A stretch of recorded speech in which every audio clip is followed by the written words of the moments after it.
এই ছেলেটার আমি একটু পড়তে বসতে দেই না, সারাটা দিন দেখি ফোন টিপে। কিরে তোর যে 30 তারিখে পরীক্ষা তার কোনো টেনশন আছে?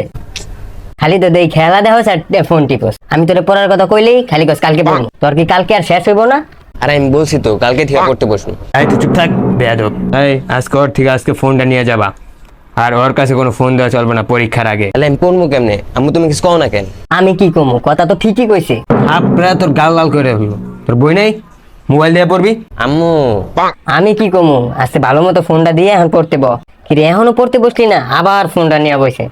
আম্মু আম্মু তুমি কও এমন সময় পরীক্ষাটা দিছে। মানে খেলা এমন সময় দেয় যে সময় পোলাফাইনের পরীক্ষা থাকে, পরীক্ষার সময় টি-20 বিশ্বকাপটা শুরু হয়েছে, আবার কোপা আমেরিকা শুরু হয়েছে। আর ওই সময় পোলাফাইন ফেল করে। মানে বাংলাদেশ সরকার কি এগুলো দেখে না?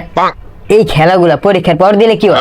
দেখছো কি একটা সময় দিছে, এই সময়টা লাগে পড়ার, এখন দিয়ে রাখছে খেলা। দেখছো এতে আমার কি দোষ কও? আমি চিল্লাইতেছি কার সাথে? খেলার কাম খেলা চলবো, তোর কাম তুই পড়বি।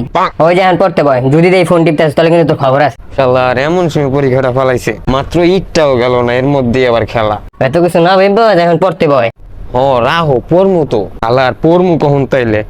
মাথায় কিছু ঢুকতেছে না। আল্লাহ আমার দিকে একটু দেখো আল্লাহ। সিলেটে যে জায়গা বন্যা হইতাছে, ঢাকায় কি লেগে জায়গা বন্যা হইতাছে। ঢাকায় বন্যাটা হইলে বিশ্বকাপটা তো দেখতে পারতাম। আল্লাহ ঢাকায় বন্যাটা দিয়ে দাও, অন্তত পরীক্ষাটা তো পিছাই বসেছি পরীক্ষা, তারপর সুন্দর মতো খেলাটাও দেখতে পারবো, আবার ঈদটাও পালন করতে পারবো। এইবার ঠিক মতো আন্দোলন হইতাছে না, যে সময় ফেল করবো তখন বুঝবো। এখন কি করবো কিছুই বুঝতাছি না। এখন খেলা দেখবো নাকি পড়বো? 30 তারিখে এইচএসসি পরীক্ষা, কি করবো কিছুই বুঝতাছি না। এই মনের কষ্টটা কেউ বুঝে না, না বাপ মা না শিক্ষামন্ত্রী।